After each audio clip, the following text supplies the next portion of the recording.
नमस्कार। आकाशवाणी से दोपहर समाचार के साथ मैं प्रियंका अरोड़ा।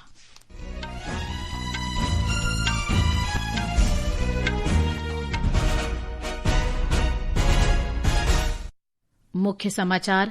दुनिया की सबसे बड़ी सरकारी सहायता प्राप्त स्वास्थ्य बीमा योजना आयुष्मान भारत के आज 7 वर्ष पूरे। प्रधानमंत्री नरेंद्र मोदी ने कहा, आयुष्मान भारत के कारण देश के सार्वजनिक स्वास्थ्य सेवा क्षेत्र में क्रांति आ रही है। राष्ट्रपति द्रौपदी मुर्मू आज नई दिल्ली में 71वें राष्ट्रीय फिल्म पुरस्कार प्रदान करेंगी। प्रतिष्ठित फिल्म अभिनेता मोहन लाल को दादा साहेब फाल्के पुरस्कार से सम्मानित किया जाएगा। संयुक्त राष्ट्र महासभा के 80वें सत्र की उच्च स्तरीय चर्चा आज से शुरू होगी। वैश्विक संघर्ष और फलस्तीन देश को मान्यता मुख्य मुद्दों में शामिल। असम के प्रसिद्ध गायक जुबीन गर्ग का कामरूप जिले में राजकीय सम्मान के साथ अंतिम संस्कार किया गया। कोलकाता में रात भर हुई वर्षा से जनजीवन प्रभावित। बिजली का करंट लगने से 5 लोगों की मौत। महापौर ने निवासियों से घर में रहने का आग्रह किया। और एशिया कप क्रिकेट में आज शाम सुपर 4 में पाकिस्तान का मुकाबला श्रीलंका से। अब समाचार विस्तार से। प्रधानमंत्री जन आरोग्य योजना आयुष्मान भारत के आज 7 वर्ष पूरे हो गए हैं। सितंबर 2018 में रांची से शुरू की गई ये विश्व की सबसे बड़ी सरकारी सहायता प्राप्त स्वास्थ्य बीमा योजना है। इस योजना से देश की स्वास्थ्य सेवा में क्रांतिकारी बदलाव आया है। इससे 55 करोड़ से अधिक लोग लाभान्वित हुए हैं। स्वास्थ्य मंत्री जेपी नड्डा ने सोशल मीडिया पोस्ट में कहा कि स्वस्थ भारत विकसित भारत के दृष्टिकोण को साकार करने की कुंजी है। प्रधानमंत्री नरेंद्र मोदी ने कहा है कि आयुष्मान भारत के कारण देश के स्वास्थ्य सेवा क्षेत्र में क्रांति आ रही है। इस योजना के 7 साल पूरे होने पर सोशल मीडिया पोस्ट में श्री मोदी ने कहा कि इसने वित्तीय सुरक्षा और सम्मान सुनिश्चित किया है। उन्होंने कहा कि भारत ने दिखा दिया है कि कैसे क्षमता, करुणा और तकनीक मानव सशक्तिकरण को आगे बढ़ा सकते हैं।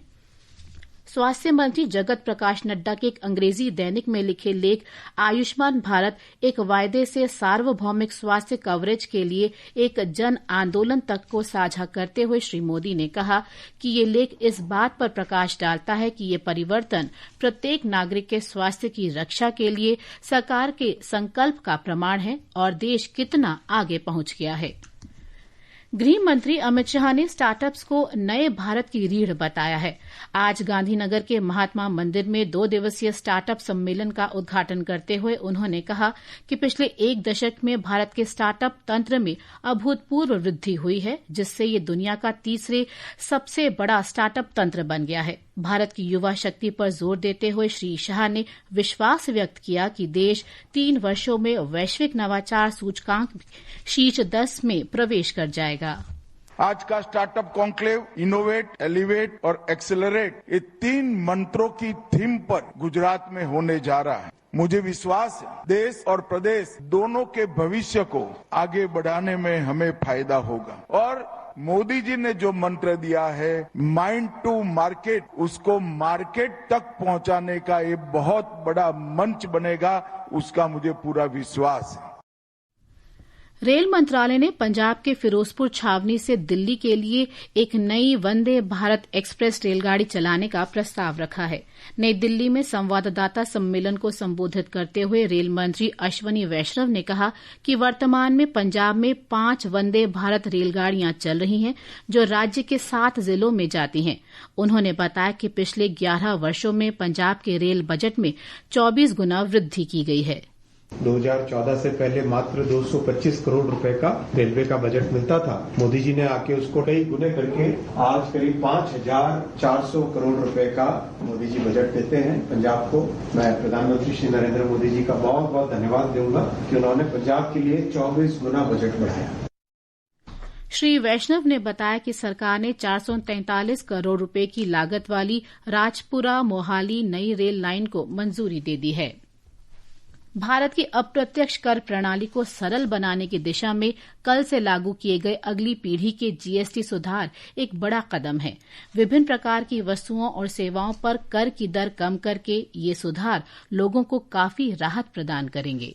अगली पीढ़ी के जीएसटी सुधारों के तहत सरकार द्वारा विभिन्न क्षेत्रों में की गई कटौती का लाभ ग्राहकों को मिलना शुरू हो गया है। लोगों को प्रत्यक्ष बचत का लाभ देने के लिए सरकार ने रोजमर्रा की जरूरत की चीजों और डिब्बा बंद खाद्य पदार्थों पर कर कम कर दिए गए हैं, जैसे हेयर ऑयल, साबुन, शैम्पू, टूथपेस्ट, टूथब्रश और शेविंग क्रीम जैसे उत्पादों पर जीएसटी की दरें 18% से घटाकर 5% कर दी गई है। अल्ट्रा हाई टेम्परेचर दूध, पनीर, छेना, रोटी और पराठों पर जीएसटी कर पूरी तरह से हटा दिया गया है। नमकीन, bhujia, sauce, pasta, noodles, chocolate, coffee, cornflakes, मक्खन और घी जैसे खाद्य पदार्थों पर भी कर की दर घटाकर 5% कर दी गई है, जो पहले 12% वाले स्लैब का हिस्सा था। वहीं रसोई में इस्तेमाल होने वाले बर्तन, डायपर और सिलाई मशीन जैसे अन्य घरेलू जरूरत की चीजों पर अब केवल 5% जीएसटी लगेगा। आकाशवाणी समाचार से बात करते हुए दिल्ली निवासी पूजा ने नए जीएसटी सुधारों पर खुशी जताते हुए सरकार के फैसले की सराहना की। मेरा नाम पूजा है और मैं दिल्ली की रहने वाली हूँ और मैं मोदी सरकार का बहुत बहुत धन्यवाद करती हूँ, जिन्होंने रोज की जरूरतों की हमारी चीजें जो भी सस्ती हुई हैं उससे हमें बहुत राहत मिली है। और अब त्योहार भी आने हैं तो उसमें भी हमारे बजट पर बहुत अच्छा फायदा मिलेगा हम लोगों को, और इसलिए हम मोदी सरकार का बहुत बहुत आभार प्रकट करते हैं। जीएसटी परिषद का यह निर्णय सीधे तौर पर परिवारों पर पड़ने वाले वित्तीय बोझ को कम कर रहा है और उपभोक्ताओं की क्रय शक्ति बढ़ाकर उन्हें मजबूत करेगा। शिवांग के साथ नितिका गुप्ता, आकाशवाणी समाचार, नई दिल्ली। ये समाचार हमारी वेबसाइट www.newsonair.gov.in और हमारे न्यूज ऑन एआईआर ऐप पर भी उपलब्ध हैं। पहले अक्सर टाल दिया करती थी कहकर अगली बार नया पेंसिल बॉक्स हो, मनपसंद साबुन या थोड़ी और दाल। अब जीएसटी जो घट गया है तो अब हर सामान सस्ता हो गया है। अब खुलकर खरीदारी करूंगी, खुद के लिए भी और परिवार के लिए भी।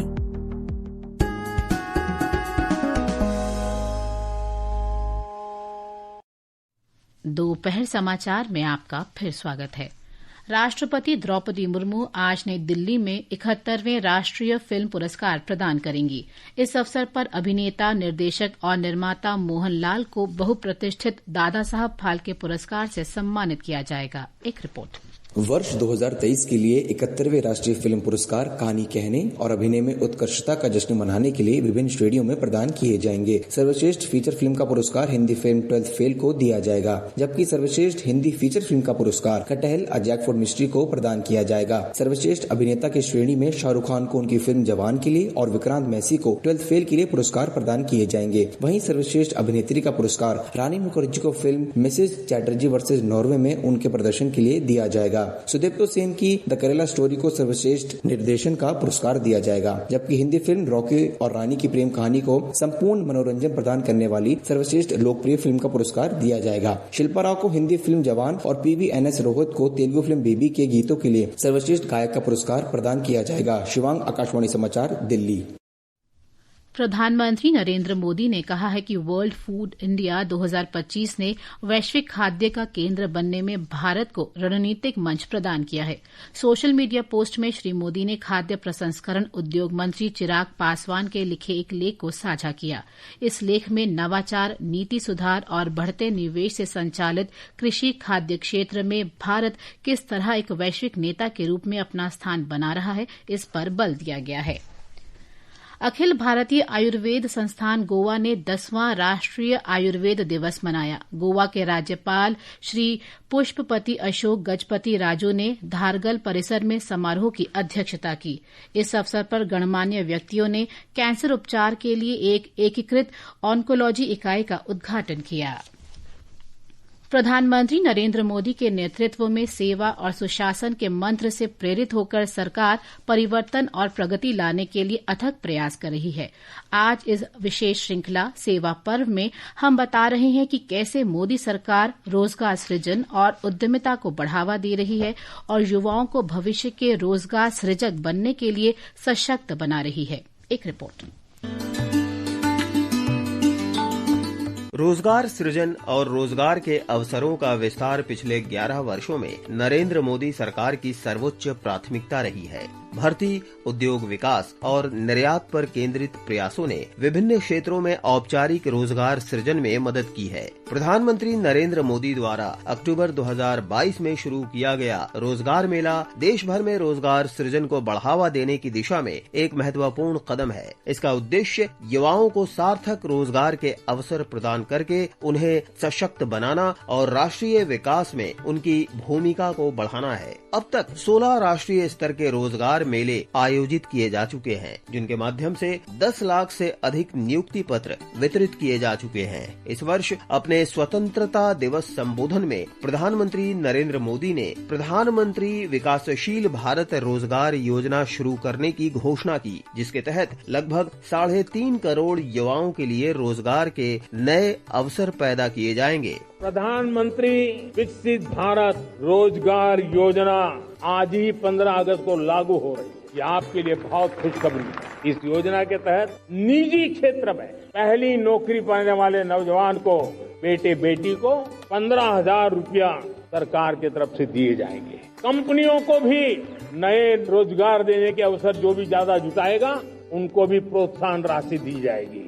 दूसरी ओर स्टार्टअप इंडिया पहल ने देश में एक जीवंत उद्यमशीलता पारिस्थितिकी तंत्र को आकार देने में महत्वपूर्ण भूमिका निभाई है। 2016 में शुरू की गई इस पहल ने 1,60,000 से ज्यादा मान्यता प्राप्त स्टार्टअप्स को सहायता प्रदान की है और 17,60,000 से ज्यादा रोजगार सृजित किए हैं। अप्रैल 2015 में शुरू की गई प्रधानमंत्री मुद्रा योजना लाखों छोटे उद्यमियों को आसान ऋण प्रदान करती है। इस साल अप्रैल में प्रधानमंत्री के साथ बातचीत के दौरान भोपाल के एक मुद्रा लाभार्थी लव कुश मेहरा ने 2021 में 5 लाख रुपए के शुरुआती ऋण के साथ अपना व्यवसाय शुरू करने के बारे में बताया। पहले मैं किसी के यहाँ नौकरी करता था तो नौकर था। आपने हमारी गारंटी ली है मुद्रा लोन के माध्यम से और आज हम मालिक बन गए। मुद्रा योजना के तहत अब तक लगभग 33 लाख करोड़ रुपए के 52 करोड़ से ज्यादा ऋण स्वीकृत किए जा चुके हैं, जिससे देशव्यापी उद्यमशीलता क्रांति को बढ़ावा मिला है। इस प्रकार देश का फलता फूलता स्टार्टअप इकोसिस्टम युवाओं को नौकरी चाहने वालों से नौकरी देने वाले बनने में मदद कर रहा है। ये समाचार आकाशवाणी से प्रसारित किए जा रहे हैं। ये आकाशवाणी है। संयुक्त राष्ट्र महासभा के 80वें सत्र की उच्च स्तरीय चर्चा आज शुरू होगी। इस सत्र के लिए विश्व के नेता न्यूयॉर्क में एकत्रित हुए हैं। इस सत्र में गाजा और यूक्रेन की युद्ध तथा फलस्तीन को अलग देश के रूप में बढ़ती पश्चिमी मान्यता का मुद्दा चर्चा में मुख्य रूप से रह सकता है। इस वर्ष का विषय एक साथ बेहतर शांति, विकास और मानवाधिकारों के लिए 80 वर्ष और उससे अधिक है। लोकप्रिय गायक जुबीन गर्ग को असम में राजकीय सम्मान के साथ आज अंतिम विदाई दी गई। अंतिम संस्कार में असम के मुख्यमंत्री हेमंत बिस्व शर्मा, केंद्रीय मंत्री किरेन रिजिजू और सर्बानंद सोनोवाल मौजूद थे। इस दौरान पुजारियों ने मंत्रोच्चार किया और प्रशंसकों ने उनके गीत गाए। पश्चिम बंगाल के दक्षिणी हिस्सों में रात भर हुई तेज वर्षा के कारण कोलकाता और आसपास के क्षेत्रों में हुए जलभराव में करंट फैलने से 5 लोगों की मृत्यु हो गई। पश्चिम बंगाल की मुख्यमंत्री ममता बनर्जी ने पहाड़ी क्षेत्रों को छोड़कर सरकारी सहायता वाले और सरकारी स्कूलों के लिए बुधवार तथा बृहस्पतिवार को अवकाश की घोषणा की है। महापौर ने निवासियों से घर में रहने का आग्रह किया है। एशिया कप क्रिकेट के सुपर 4 चरण में आज पाकिस्तान का मुकाबला श्रीलंका से होगा। ये मैच संयुक्त अरब अमीरात के अबू धाबी में भारतीय समयानुसार रात 8 बजे शुरू होगा। और अंत में मुख्य समाचार एक बार फिर। दुनिया की सबसे बड़ी सरकारी सहायता प्राप्त स्वास्थ्य बीमा योजना आयुष्मान भारत के आज 7 वर्ष पूरे। प्रधानमंत्री नरेंद्र मोदी ने कहा, आयुष्मान भारत के कारण देश के सार्वजनिक स्वास्थ्य सेवा क्षेत्र में क्रांति आ रही है। राष्ट्रपति द्रौपदी मुर्मू आज नई दिल्ली में 71वें राष्ट्रीय फिल्म पुरस्कार प्रदान करेंगी। प्रतिष्ठित फिल्म अभिनेता मोहन लाल को दादा साहेब फाल्के पुरस्कार से सम्मानित किया जाएगा। संयुक्त राष्ट्र महासभा के 80वें सत्र की उच्च स्तरीय चर्चा आज से शुरू होगी। वैश्विक संघर्ष और फलस्तीन देश को मान्यता मुख्य मुद्दों में शामिल। असम के प्रसिद्ध गायक जुबीन गर्ग का कामरूप जिले में राजकीय सम्मान के साथ अंतिम संस्कार किया गया। और एशिया कप क्रिकेट में आज शाम सुपर 4 में पाकिस्तान का मुकाबला श्रीलंका से। इसके साथ ही दोपहर समाचार का ये अंक समाप्त हुआ। नमस्कार।